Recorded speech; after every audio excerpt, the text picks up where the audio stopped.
श्री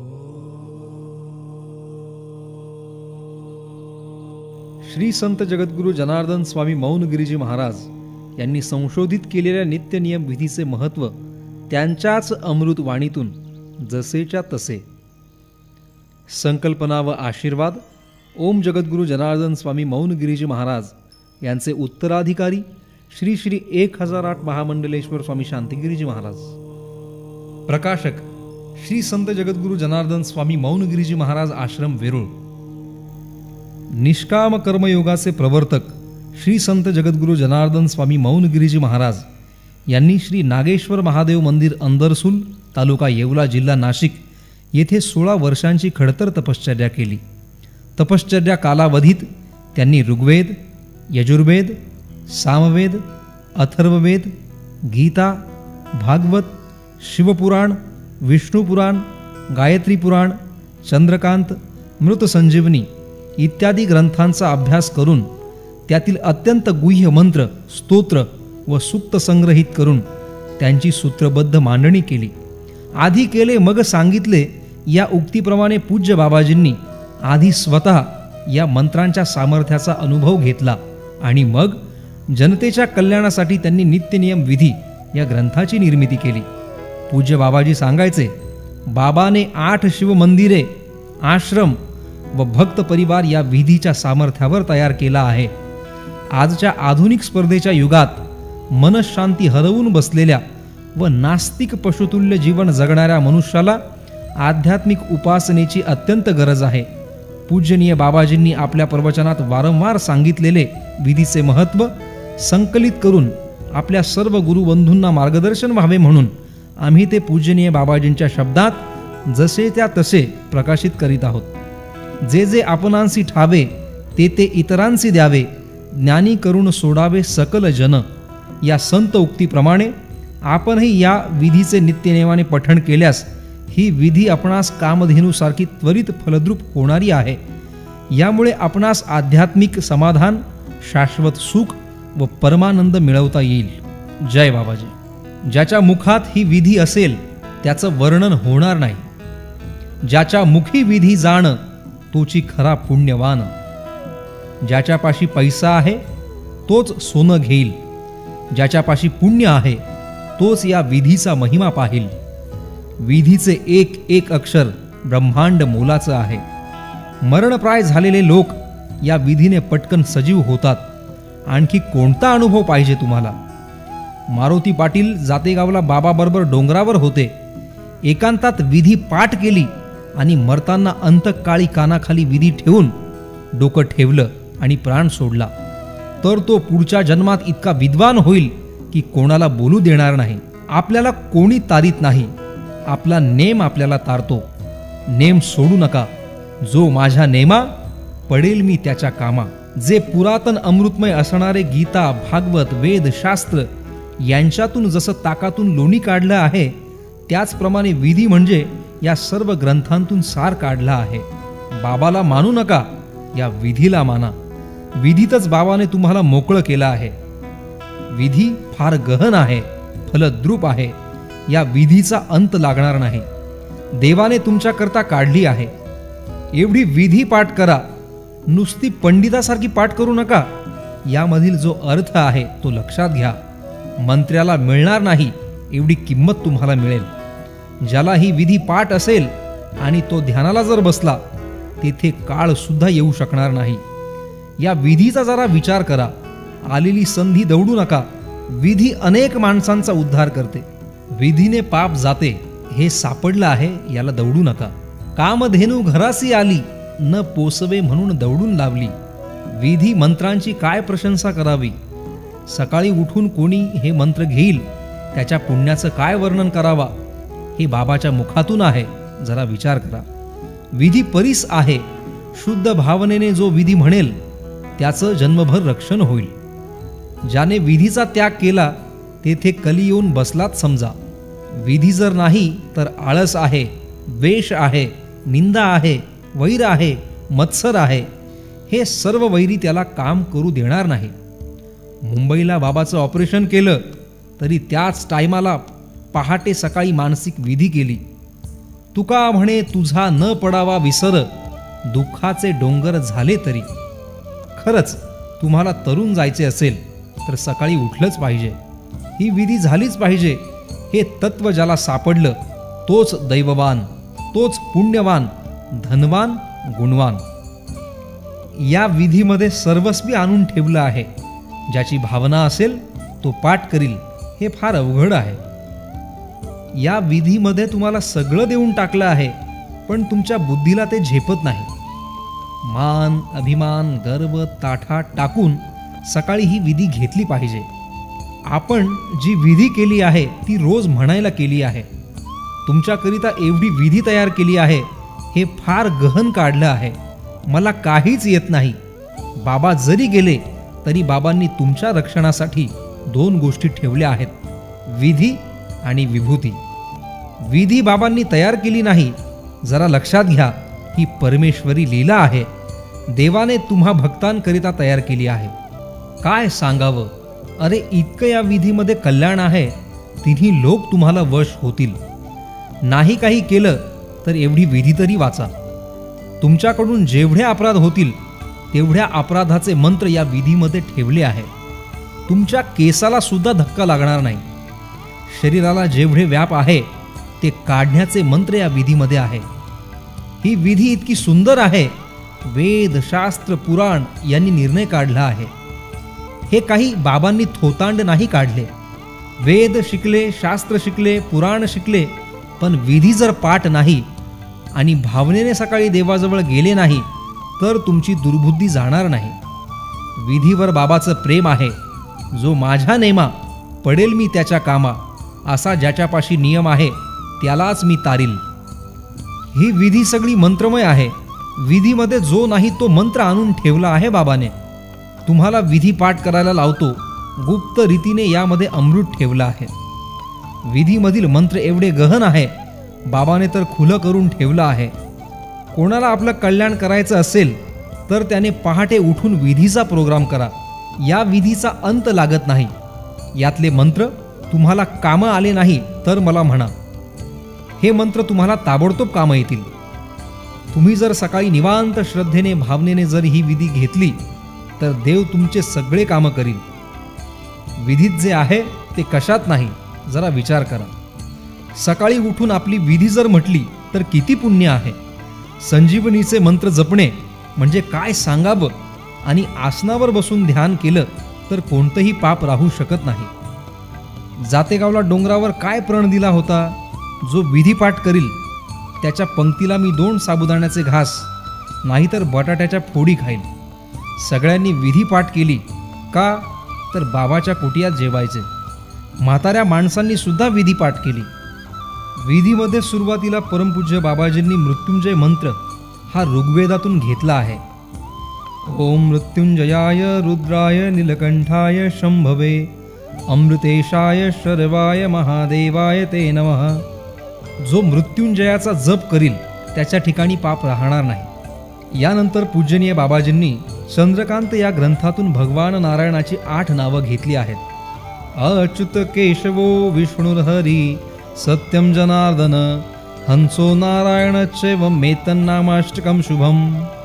यानंतर गायत्री पुराणातून पूजनीय बाबाजींनी गायत्री, बीज, न्यास, मातृका यांचा समावेश विधीमध्ये केला आहे. या विधीमध्ये प्रथम गायत्री मंत्र घेतले आहे. गायत्री मंत्र जपल्याशिवाय इतर मंत्रांना अधिकार नाही. कारण शरीरच जर शुद्ध होत नाही तर मंत्र कसा जपता तुम्ही.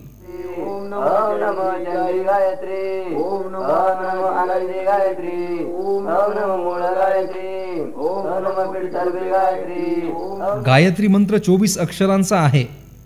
गायत्री पण 24 आहे. निदान या 24 गायत्रीचे नाव तरी घ्या म्हणजे तुम्ही तराल. गायत्री दान करायला, तिची सेवा करायला आपल्याला ताकद नाही तर तिचं नाव तरी घ्या. गायत्री 24 आहे. अशा पवित्र वस्तूंचं जर स्मरण केलं तर कोणतंही पाप आपल्यासमोर टिकणार नाही. सगळ्या मंत्रांचा जर राजा असेल तर गायत्रीचा मंत्र आहे. गायत्रीपासून बीज, न्यास, मातृका हे 3 अध्याय पाठ करा. शरीराची शुद्धी करायची असेल तर गायत्रीचे 3 अध्याय पाहिजे. ब्रह्मा, विष्णू, महेश गायत्रीचे 3 अध्याय पठण करतात, हे इतके मुख्य अध्याय आहे की मनुष्याचे सर्व विकार नष्ट झालेच पाहिजे. बीज, न्यास, मातृका इतक्या भव्य आहे, फलद्रूप आहे की सगळ्या कार्यामध्ये जय प्राप्त करून देणारे आहे. बीज, न्यास, मातृका तुम्ही आम्ही पठण करणे काही महत्त्वाचं नाही, पण ब्रह्मा, विष्णू, महेश हे पठण करतात. हे त्यांना पाठ करावे लागते, तेव्हा ते जगात वावरतात. बीज मंत्राचा जर उच्चार केला तर मनुष्य पापातून मुक्त होईल. वास्तुशांती करायचे वेळी मातृकांचा जप करतात, त्यामुळे घर पवित्र होते. बीजाचं काय वर्णन करावं? ज्याच्यापाशी बीज आहे तो शुद्ध आहे. बीज कोणत्याही मंत्राला लावता येते, मंत्राचा महामंत्र होतो. आपल्या इंद्रियांचे ठिकाणी देवतांचे अधिष्ठान आहे. न्यास केल्यावर तेथील देवता जागृत होतील, तुम्हाला वाटेल ते देतील. गीतेत देवाने सांगितले आहे की काम्य कर्माचा नाश करायचा असेल तर न्यासच करावे लागतील. भगवान श्रीकृष्णाच्या महानिर्वाणाचे वर्णन शुक मुनींनी 14 श्लोकांमध्ये श्रीमद भागवत या ग्रंथात केले आहे. हे 14 श्लोक बाबाजींना फार आवडायचे. त्याचं महत्त्व सांगताना श्री बाबाजी म्हणतात, बाबाची प्रेमाची गोष्ट कोणती? भगवान श्रीकृष्णाच्या महानिर्वाणाचे 14 श्लोक. हे 14 श्लोक विधीमध्ये का घेतले आहे तर बाबाला यांची खूप आवड आहे. जेवढ्या विद्या असतील तेवढ्या या 14 श्लोकातून निर्माण झाल्या आहे. 14 भुवनात जेवढे लोक असतील त्यांचं जीवन म्हणजे पाणी, हे 14 श्लोक आहे. हे 14 श्लोक जाण, 14 वेद वाचल्याचे होय पुण्य. वेद 4 नाही, हे तात्पुरते काढले आहे. डोंगरचे डोंगर वेद आहेत. 14 श्लोक पठण करणाऱ्याला इंद्रपद काय, पण 14 इंद्रांचा तो इंद्र होईल. पण पठण कसं झालं पाहिजे? अर्थाने, अर्थ समजला पाहिजे. पठणाने, पाठ झालं पाहिजे. श्रवणाने, ऐकलं पाहिजे. हे 14 श्लोक अर्थाने, श्रवणाने जो त्रिकाल पठण करील, श्रीकृष्ण पदवी स्वयं त्याच्या पायी लागेल. त्याच्यावर पूर्ण श्रद्धा ठेवा. बाबाने हा सारा खेळ याच्यातून काढला आहे. या 14 श्लोकाचा अर्थ श्रवण पठण होईल तर त्याच्या कल्याणाला पार नाही. लक्षात घ्या बाबांनो, अशा वस्तू वारंवार भेटणार नाही. हे जुनं सोनं तुमच्या समोर टाकलं आहे. बाबापाशी काही नाही. हे 14 श्लोक जमिनीची सेवा, गीता, भागवत, गायी, विद्यार्थी सेवा आणि या सर्वांमध्ये देव मानला आहे. या 14 श्लोकांनंतर पूजनीय बाबाजींनी सामवेदातून महानारायण देवाची स्तुतिविधीमध्ये समाविष्ट केली आहे. त्याचं महत्त्व सांगताना बाबाजी म्हणतात, कर्म, उपासना आणि ज्ञान या 3 वस्तू ज्याच्याजवळ आहे तो ईश्वराचा अंश आहे. शेती, यज्ञ, होम, हवन हे कर्म केले पाहिजे. शंकराचे नाव घेणे, पूजा करणे याला उपासना म्हणतात. दुसऱ्याला तारलं पाहिजे याला ज्ञान म्हणतात. विधी पठण करताना शब्दांचे उच्चार चुकले किंवा साधकाचे मन आपल्या इष्टदेवापासून दुसरीकडे गेले तर त्या दोषाचे निवारण व्हावे, यासाठी पूजनीय बाबाजींनी सामवेदातून विनियोग सिद्धांत विधीमध्ये समाविष्ट केला आहे. त्याचं महत्त्व सांगताना ते म्हणतात, सामवेदात विनियोग आहे. विनियोग म्हणजे असे उंच दर्जाचे शब्द ज्याचा उच्चार केला असता कोणतंही अरिष्ट येऊ शकत नाही. त्यानंतर एकनाथी भागवतातून महान ऋषी तसेच नवनारायण आणि नारायणाच्या पूजेची 10 ठिकाणे यांचा समावेश विधीमध्ये केला आहे. त्याचं महत्त्व सांगताना बाबाजी म्हणतात, ऋषीला जे महत्त्व आहे ते या जगात कोणाला नाही. ऋषी कोणाला म्हटलं पाहिजे? विश्वामित्र असित कण्व, दुर्वासा, भृगरंगिरा, कश्यप, वामदेव, अत्री, वसिष्ठो, नारदादया. ऋषी करतात तरी काय? जप, तप, अनुष्ठान करती ऋषी मुनिजन. कबीर, हरि, अंतरिक्ष, प्रबुद्ध, पिपलायन, अवीर, होत्रोद्मिल, चमसकर, भाजन. हे दत्तात्रेयाचे 9 शिष्य आहेत. हे 9 नारायण आहेत. पुढे तेच नवनाथ झाले. त्यानंतर पूजनीय बाबाजींनी चक्षु उपनिषदातून भगवान सूर्यनारायणाच्या स्तुतीचा विधीमध्ये समावेश केला आहे. या स्तुतीमुळे मनुष्याला नेत्रविकार व स्पर्शदोष होत नाही. त्याचं महत्त्व सांगताना बाबाजी असं म्हणतात, भगवान श्रीकृष्ण म्हणतात, अर्जुना, तू ज्या वाईट माणसाला स्पर्श करशील त्याचे वाईट गुण तुझ्यात येतील.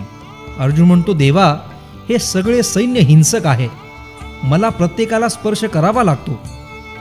देवापाशी युक्ती आहे काही नाही, तू सूर्यनारायणाला नमस्कार कर.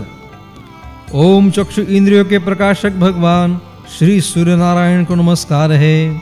सकाळ संध्याकाळ सूर्याला नमस्कार करा म्हणजे पापांचा नाश होईल.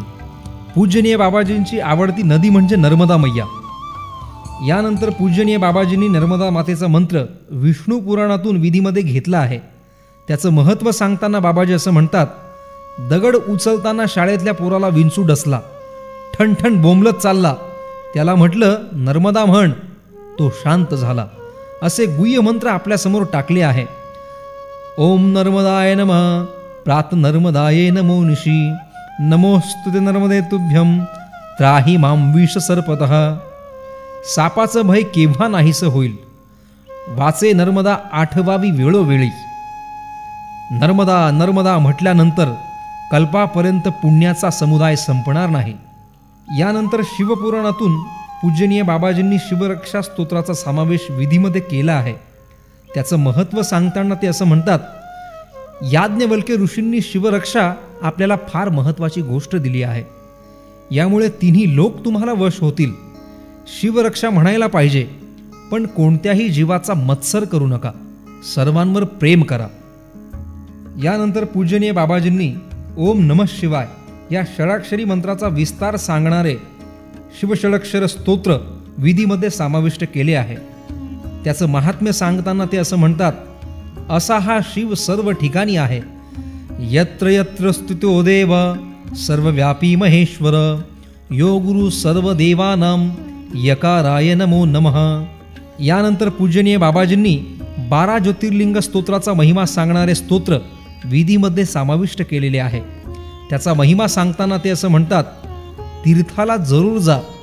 काशी आणि रामेश्वरम मनुष्याला सद्गतीलाच नेऊन पोहोचवतील. कसाही मनुष्य असू द्या, 12 ज्योतिर्लिंग आणि 4 धाम यांची जो यात्रा करील त्याच्या ठिकाणी कोणतंही पाप राहणार नाही. माझं दैवत तर त्र्यंबक आहे. त्र्यंबक म्हणजे केवळ बाबाच्या बेंबीचा देठ आहे. वेरूळ ज्योतिर्लिंगाच्या दर्शनाचे पुण्य काशी ज्योतिर्लिंगाच्या दर्शनापेक्षा गहूभर जास्त आहे. यानंतर पूजनीय बाबाजींनी अष्टमूर्ती शंकर हे शिवमहापुराण या ग्रंथातून विधीमध्ये समाविष्ट केलेले आहे. त्याचं महात्म्य सांगताना ते असं म्हणतात, ओम शर्वाय क्षितिमूर्तये नमः, ओम भवाय जलमूर्तये नमः, ओम रुद्राय अग्निमूर्तये नमः, ओम उग्राय वायुमूर्तये नमः, ओम भीमाय आकाशमूर्तये नमः, ओम पशुपतये यज्ञमानमूर्तये नमः, ओम महादेवाय सोममूर्तये नमः, ओम ईशानाय सूर्यमूर्तये नमः. तुम्हाला षड्गुण ऐश्वर्य संपन्न होण्यासाठी अष्टमूर्ती शंकर आहे. हे अष्टमूर्ती शंकर फार महत्त्वाची गोष्ट आहे.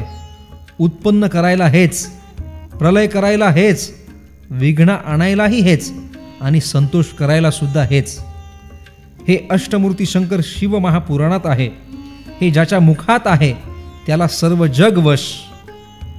अष्टमूर्ती शंकर यांचं जर तुम्ही स्मरण करणार नाही तर ते तुम्हाला बरोबर बंधनात घालतील. यानंतर बाबाजी सांगतात, सर्व विश्वाचं बीज शिव आहे. तुमचं भय नाश करणारा सिर्फ तोच आहे. विश्वाद्यम विश्वबीजम निखिलम भयहरणम पंचभक्त्र त्रिनेत्रकम. यानंतर पूजनीय बाबाजींनी नृसिंह पुराणातून मार्कंडेय ऋषींनी रचलेले भगवान शिव व नारायणाची स्तुतीचे स्तोत्र विधीमध्ये समाविष्ट केलेले आहे. त्याचं महात्म्य सांगताना ते असं म्हणतात, स्तुती कशी करायची तर मार्कंडेयाचे शिव आणि नारायणाचे हे 2 स्तोत्र जीव लावून पाठ करा. यात सगळं आलं. मार्कंडेय चिरंजीव पदात सांगितले आहे की शंकर आणि नारायणाचे हे 2 स्तोत्र पठण केल्याशिवाय माणसाचा उद्धार होत नाही. हीच स्तुती वेदात, हीच स्तुती यज्ञात, होमात, याशिवाय दुसरे मंत्र नाही. विधीमधील मार्कंडेयाचे 2 स्तोत्र जो पठण करील त्याला अग्नीचं, काळाचं आणि चोराचं भय राहणार नाही. यानंतर पूजनीय बाबाजींनी मृत संजीवनी मंत्राचा विधीमध्ये समावेश केला आहे.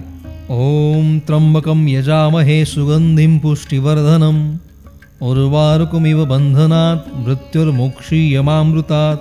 मृत्युंजयाचा जो जप करतो त्याला कोणताही जप करण्याची गरज नाही, काळाचं सुद्धा काही चालणार नाही.